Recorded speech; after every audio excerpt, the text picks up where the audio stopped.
Hello everyone. Good evening to all of you. Here I Preeti Pal. Welcome to my channel NCERT Biozone. आज today we are discuss about cell, the unit of life. जैसा कि हमने आपको अपने first video में बताया था कि हम जितने भी वीडियो आपके तक पहुंचेंगे वो आप मेरे हैंड रिटन नोट्स होंगे और वो आपके लिए इतना बेनिफिशियल होगा, इतना इम्पोर्टेंट होगा जो आप पढ़ने के बाद आपको खुद एनालाइज करेंगे, उसका रियलाइज़ करेंगे। जैसे मैंने एक टॉपिक आप देख रहे हैं, the cell unit of life. क्यों कहते हैं सेल को द यूनिट ऑफ लाइफ, जीवन की इकाई, functional and structural unit of cell. अरे हमारे पूरी बॉडी का स्ट्रक्चर ही क्या है, सेल से ही तो बना हुआ है। यानी कि जो सेल है उसको हम द यूनिट ऑफ लाइफ कहते हैं। हमारा जो प्लांट सेल है, हम देख सकते हैं इसको प्लांट सेल। यहाँ पर मैंने प्लांट सेल लिया हुआ है जो सेल वॉल और प्रोटोप्लास्ट दिखाया है, जिसमें सेल वॉल पी मैंने लिख रखा है और उधर भी पी लिख रखा है। अब आप कह रहे होंगे ये पी क्या है, तो आप ऊपर कॉर्नर में देख सकते हैं A for animal and P for plant. Means हमने यहाँ पर ए फॉर एनिमल सेल को डिनोट कर रखा है and P for plants. It means those organelles are found that animal cell that is denoted A, and whose cell organelles find the plant cell that is denoted the P letter. So again, plant cell outer membrane is called cell wall, that is not found in animal cell. And second is protoplast. Protoplast भी only found in plant cell. Protoplast से अगर हम plasma membrane को निकाल दें तो हमारे पास क्या बचता है, प्रोटोप्लाज्म बचता है।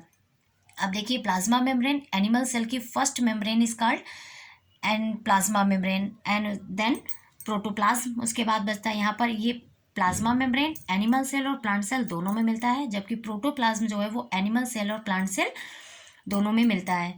एंड प्रोटोप्लास्ट से अगर हम न्यूक्लियस को हटा दें तो हमारे पास क्या बचता है, साइटोप्लाज्म बचता है। अब न्यूक्लियस आप देख रहे होंगे, न्यूक्लियस जो है वो हमारा, ध्यान रखें, हमेशा ध्यान रखें कि जो प्लांट सेल है उसमें न्यूक्लियस हमेशा पेरीफेरल रीजन में पाया जाता है। क्यों?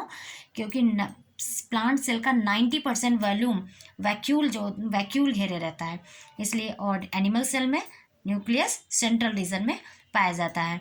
साइटोप्लाज्म, बहुत सी किताबों में या बहुत से लोग बता देते हैं कि जो क्रेब साइकिल है वो हमारी साइटोप्लाज्म होती है। नो, साइटोप्लाज्म में नहीं, साइटोप्लाज्म तो उसको कहते हैं जहाँ पर सेल ऑर्गेनल्स इंक्लूड होते हैं। अगर हम साइटोप्लाज्म से सेल ऑर्गेनल्स को निकाल देते हैं तो हमारे पास क्या बचता है, साइटोसॉल बचता है। एक मिनट, ये देख लीजिए, मैं थोड़ा सा ऊपर कर रही हूँ नोट्स को। यस, साइटोसॉल बचता है। अब आप समझ गए ना कि साइटोसॉल हम किसको कहते हैं। यानी साइटोप्लाज्म से अगर हम सारे सेल ऑर्गेनल्स को निकाल देते हैं तो हमारे पास क्या बचता है, साइटोसॉल बचता है। और मोस्टली मैं देखती हूँ लोग क्या कह देते हैं कि साइटोप्लाज्म ही जो ना, साइटोप्लाज्म को हम सेल ऑर्गेनल के साथ इंक्लूड करते हैं तो साइटोप्लाज्म, एंड अगर हम सेल ऑर्गेनल से निकाल देते हैं तो उसको दैट इज कॉल्ड साइटोसॉल। अब हम बात कर लेते हैं सेल ऑर्गेनल्स की। सेल ऑर्गेनल्स, क्योंकि प्लांट सेल ऑब्वियस ये बात है कि हम आउटर से देखिए एक तरफ से पढ़ते हुए आ रहे हैं और आउटर के बाद जब हम अंदर जाएंगे तो हम देखेंगे जो उसके सारे सेल, भाई सेल में क्या पढ़ते हैं, सेल के सारे ऑर्गन ही तो पढ़ते हैं सेल में। वो भी अब यहाँ पे देखिए मैंने कितनी अच्छी तरीके से आपको कैटेगराइज किया है, ए मेम्ब्रेनस एंड मेम्ब्रेनस। अब आपको नाम से ही क्लियर हो रहा होगा, ए मेम्ब्रेनस मीन्स जिसमें प्लाज्मा मेम्ब्रेन प्रेजेंट नहीं है, इट मीन्स मेम्ब्रेन अब्सेंट है। एंड मेम्ब्रेनस जिसमें प्लाज्मा मेम्ब्रेन प्रेजेंट है, it means found the plasma membrane. देखिए यहाँ पर क्वेश्चन आता है और जब आपके सामने 4 ऑप्शन रख दिए जाते हैं तो यहाँ पर कन्फ्यूज़न क्रिएट हो जाता है कि कौन सा एनिमल सेल में है, कौन सा प्लांट सेल में है, कौन सा डबल मेम्ब्रेनस है, कौन सा सिंगल मेम्ब्रेनस है, कौन सा मेम्ब्रेनस है, कौन ए मेम्ब्रेनस है। इस फ्लो चार्ट को अगर आपने तैयार कर लिया जिस तरीके से मैंने आपको दिया है ये, तो आप ये मान लीजिए आपका कन्फ्यूज़न पूरी तरीके से दूर होने वाला है। ए मेम्ब्रेनस, आप पहले तो बायो में अगर आपको अच्छे से समझना है तो आप प्लीज़ उसकी टर्मिनोलॉजी को समझिए। अगर आपने बायो की सभी टर्मिनोलॉजी समझ ली तो आपके लिए बायो कोई कठिन नहीं है। ए मेम्ब्रेनस में 3 ऑर्गन आते हैं, ribosome, first is ribosome, second is centrosome and third is nucleolus. Ribosome की हम बात कर लें तो राइबोसोम, एक मिनट थोड़ा मैं ऊपर और करती हूँ, यस ओके, ए मेम्ब्रेनस में राइबोसोम पढ़ते हैं। देखिए राइबोसोम जो होता है, वैसे मैंने प्लांट एंड एनिमल के दिखाया, लेकिन ये राइबोसोम जो है वो प्रोकैरियोट्स में भी पाया जाता है। तो प्रोकैरियोट्स में हम सभी जानते हैं कि 70S राइबोसोम प्रोकैरियोट्स में पाया जाता है और 80S राइबोसोम यूकैरियोट्स में पाया जाता है। 70S जो होता है हमारा स्मॉल सब यूनिट 30S से एंड लार्ज सब यूनिट 50S से मिलकर बना होता है। यूकैरियोट्स में ऐसा हर जगह लिखा होता है कि यूकैरियोट्स जो है 70%, अरे यूकैरियोट्स में भी 70S पाया जाता है, लेकिन कहाँ, mitochondria and plastid, only 2 cell organelles that is found the 70S ribosome. इसीलिए इसको क्या कहते हैं, सेमी ऑटोनॉमस ऑर्गेनल्स। क्यों? क्योंकि ये इनका खुद का डीएनए भी होता है और ये न्यूक्लियस पर भी डिपेंड रहते हैं, इसलिए इनको सेमी ऑटोनॉमस ऑर्गन बोलते हैं।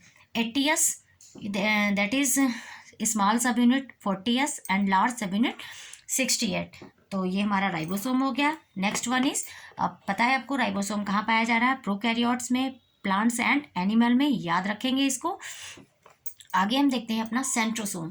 सेंट्रोसोम देखिए मैंने ए लिख रखा है, इसका मतलब सेंट्रोसोम जो होता है, फाइंड लिख लीजिए कि सेंट्रोसोम जो होता है प्लांट सेल में नहीं पाए जाते हैं, केवल और केवल ये किसका फीचर है, एनिमल सेल का फीचर है। सेंट्रोसोम भी ये दो चीज़ों से मिलकर बना होता है, एक तो प्रोक्साइमल एंड डिस्टल। प्रोक्साइमल एंड डिस्टल जो होता है ये ए मेम्ब्रेनस होता है, क्योंकि हम लोग ए मेम्ब्रेनस के अंदर पढ़ रहे हैं। ये प्रोक्साइमल और डिस्टल परपेंडिकुलर राइट एंगल होता है 90 डिग्री। आप इसका स्ट्रक्चर भी मैंने देखिए बना रखा है। तो ये प्रोक्साइमल, डिस्टल और ये जो होते हैं, आप मेम्ब्रेन ना इसको समझिए, ए मेम्ब्रेनस स्ट्रक्चर है ये, इसीलिए। और सेंट्रोसोम पाया जाता है एनिमल सेल में।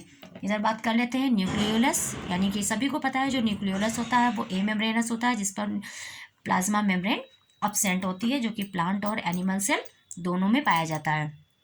अब हम बात कर लेते हैं मेम्ब्रेनस स्ट्रक्चर की। मेम्ब्रेनस में भी दो तरीके के हम पढ़ेंगे जहाँ पर प्लाज्मा मेम्ब्रेन प्रेजेंट है, एक तो डबल मेम्ब्रेन और दूसरा सिंगल मेम्ब्रेन। डबल मेम्ब्रेन में सिर्फ दो ऑर्गन हमें पढ़ने हैं, माइटोकॉन्ड्रिया और प्लास्टिड।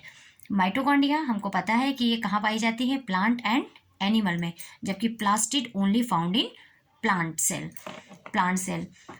प्लस यहाँ पर हम किसी भी ऑर्गन का डिस्कशन करने वाले नहीं हैं, क्योंकि यहाँ पर हम सिर्फ यहाँ पर फ्लो चार्ट ही इसका है कि कौन सा सेल ऑर्गेनल किस सेल में पाया जा रहा है और कौन डबल मेम्ब्रेन है, कौन मेम्ब्रेनस है, कौन सिंगल मेम्ब्रेनस है, इसलिए। क्योंकि बाकी टॉपिक जो डिस्क्रिप्शन का है वो हम आगे देखेंगे। तो यहाँ पर प्लास्टिड खाली प्लांट्स में पाया जाता है। प्लास्टिड भी प्लांट्स में 3 तरीके के होते हैं, क्लोरोप्लास्ट, क्रोमोप्लास्ट एंड ल्यूकोप्लास्ट। जैसा कि मैंने पहले ही कहा था कि आप इसकी टर्मिनोलॉजी को समझ लें। जैसे chloroplast means chlorophyll present, it means that is the green colour. Green colour के लिए जो रिस्पॉन्सिबल होते हैं वो क्लोरोप्लास्ट। क्रोमो मीन्स वर्णक यानी कलर होता है, यानी कि जो कलर्ड होते हैं फूल या फ्लावर लीव्स में जो कलर होता है, green colour, pink colour, flower में red colour, that is responsible the chromoplast. And last one is leucoplast, दिख रहा है, यस, ल्यूकोप्लास्ट कलरलेस स्टोरेज होता है, कलरलेस स्टोरेज, जिसमें हम 3 तरीके के, ये कलरलेस होता है और ये स्टोरेज का काम करता है। मीन्स इसमें 3 चीज़ें आती हैं, एक तो हमारा एमाइलोप्लास्ट, एल्यूरोप्लास्ट एंड एलियोप्लास्ट। अब इनके नाम देखकर घबरा नहीं जाना। एमाइलोप्लास्ट, एमाइलो, जब हम बायोमोलिक्यूल्स पढ़ेंगे तो हमें पता है कि एमाइलोप्लास्ट जो होता है, एमाइलल स्ट्रक्चर ही स्टार्च होता है, यानी दैट इज कार्बोहाइड्रेट। यानी जो एमाइलोप्लास्ट है वो स्टार्च या कार्बोहाइड्रेट को स्टोर करता है। एल्यूरोप्लास्ट या इसको हम प्रोटीनोप्लास्ट कहते हैं, नाम से क्लियर हो रहा है कि ये प्रोटीन को स्टोरेज करता है। And last one is elaioplast. Elaioplast जो होता है वो हमारा एलियोप्लास्ट को हम लाइपोप्लास्ट कहते हैं, और लाइपो से ही आपको मैंने पहले ही बता दिया कि नाम से क्लियर हो रहा है, fats and oil storage body है। अब एक बार आप देख सकते हैं पूरे चार्ट का मैं आपके सामने दे रही हूँ, और आप इसको हो सके तो इसका आप स्क्रीनशॉट भी ले सकते हैं, ये, ताकि आप इसको अच्छे से प्रिपेयर कर सकें। Okay, and last one is बचा है हमारे पास सिंगल मेम्ब्रेन। सिंगल मेम्ब्रेन में कई सारे ऑर्गन आते हैं, ये हम लोग नेक्स्ट लेक्चर में देखते हैं, क्योंकि आप आपको ये वीडियो पसंद आता है तो आप प्लीज़ इसे शेयर ज़रूर करें, क्योंकि मस्ट बी ऑन शेयर। मैंने फिर कहा है कि जिस किसी के पास ये वीडियो पहुंच रहा है, please and please, it's my humble request, आप इसको शेयर ज़रूर करें, लाइक एंड सब्सक्राइब करें। एंड इसके अगला जो इसका पार्ट होगा, मैं उसमें सिंगल मेम्ब्रेन स्ट्रक्चर को डिस्क्राइब करने वाली हूँ और कौन कहाँ पर मिल रहे हैं, ये भी आपको बहुत अच्छे से है। Thanks for watching video. Have a nice day.